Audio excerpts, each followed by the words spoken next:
भारत एक ऐसा देश जहां लोगों में धर्म के प्रति अटूट विश्वास है।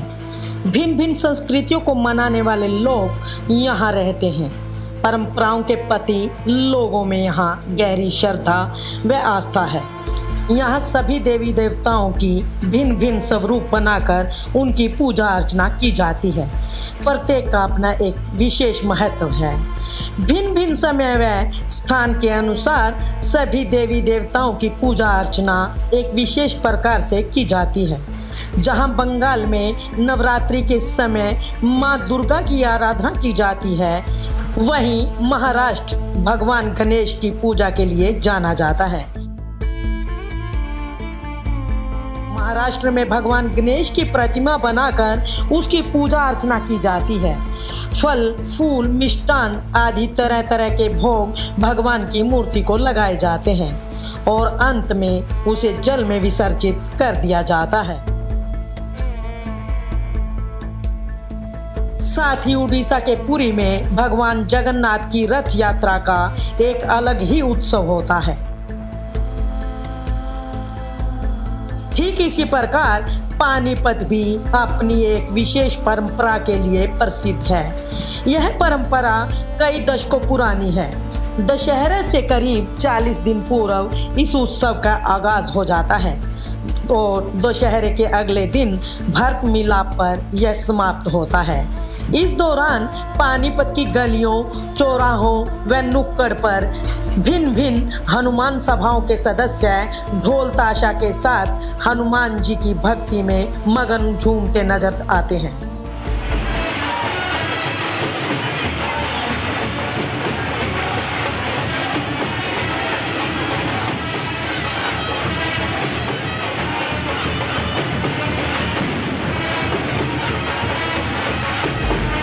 पानीपत में इस परंपरा का प्रारंभ पाकिस्तान में बने हनुमान जी के एक स्वरूप से भगत के नाम से प्रसिद्ध झालू राम ने इस स्वरूप का निर्माण किया था, किंतु आज़ादी के समय देश के बंटवारे के कारण झालू राम अपने साथ इस स्वरूप को पाकिस्तान से पानीपत ले आए थे। यह हनुमान सभा में स्थापित किया जाने वाला पहला स्वरूप था। इतने वर्षों के बाद भी आज इसे देखते हैं तो ऐसा प्रतीत होता है मानो यह कोई मूर्ति नहीं अपितु साक्षात हनुमान जी हो। भक्त झालू राम की पीढ़ियां भी उन्हीं का अनुसरण करते हुए पीढ़ी दर पीढ़ी इस काम को करती आ रही हैं। भगत झालू राम के पुत्र प्रकाश राज व परपौत्र राजेश भी अपने दादा की इसी विरासत को संभाले हुए हैं। झालू राम के पुत्र प्रकाश राज का कहना है कि वह 16 साल की उम्र से ही स्वरूप बनाने का कार्य कर रहे हैं। प्रकाश राज को यह कार्य करते हुए करीब 58 वर्ष हो चुके हैं। वहीं उनके पुत्र राजेश भी अपने पिता के साथ पिछले करीब 30 वर्षों से इसी कार्य में लगे हुए हैं।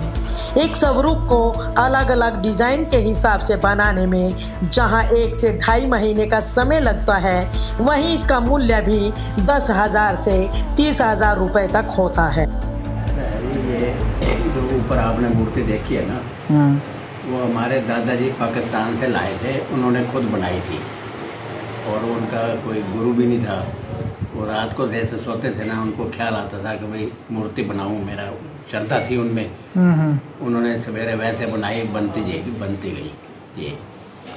तो उन्होंने ये बनाई थी और पाकिस्तान से जब बंटवारा हुआ ना हिंदुस्तान पाकिस्तान का, तो वहाँ पे 3 गाड़ी आई थी वहाँ से। तो उसमें इन्होंने मंदिर से अपने घर में जो इनका धन दबा हुआ था, मटके भी थे सोने के, वो ज़मीन के नीचे दबा रखे थे, वो छोड़े आए और इस मूर्ति को ले आए साथ में पेटी समेत। और गाड़ी में आके मुसलमान भी आ गए पीछे, तलवारें ले गए। कहने लगा लोगों की बैठने की जगह नहीं है, आप छत पे बैठे हैं लोग और आप इसको ले जा रहे हैं, इसको उतारो नहीं तो हम मार देंगे। तो हमारे दादाजी ने बोला कि भाई हमें काट दो, चाहे इसको मैंने जरूर ले जाना है, आपकी मर्जी है, मेरे को मारो या जिंदा छोड़ो। तो उन्होंने उनके दिल में पता नहीं क्या आई, उनका जाने दो इनको। तो यहाँ पानीपत आके उतरे थे मैं तो उस टाइम 4 साल का था जब आए थे पाकिस्तान से। और 70-72 साल तो हो ही लिए आए हुए, और 77 साल मेरी उम्र है। वो पहले हमारे दादाजी बनाते थे यहाँ, तो उसके बाद फिर जब मैं बड़ा हुआ 16 साल की उम्र में मैंने भी शुरू कर दिया उनके साथ सीखना। तो तब से मैं बना रहा हूँ। फिर वो उनकी डेथ हो गई, फिर मैंने संभाल लिया। सीखा हुआ तो था ही सही। ऐसा मान लिया जाए कि ये हनुमान जी का ही आशीर्वाद है। हाँ जी, ऐसे ही समझ लो। टाइम के ऊपर है, कईयों की डिज़ाइन भारी वाली होती है तो उसमें ज़्यादा टाइम लगता है। वैसे 1.5-2 महीने एक मूर्ति में लगता है। आम मूर्ति है जो और कोई बढ़िया और डिजाइन वाली हो उसमें और 15 दिन और फालतू लग जाते हैं। तो आप ये समझ लो कि ईश्वर की कृपा है।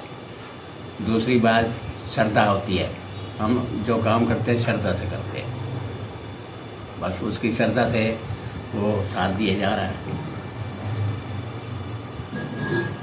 सबसे पुराने हम हैं, 58 साल 59 साल हो गए मुझे काम करते करते। पानीपत में और भी हैं?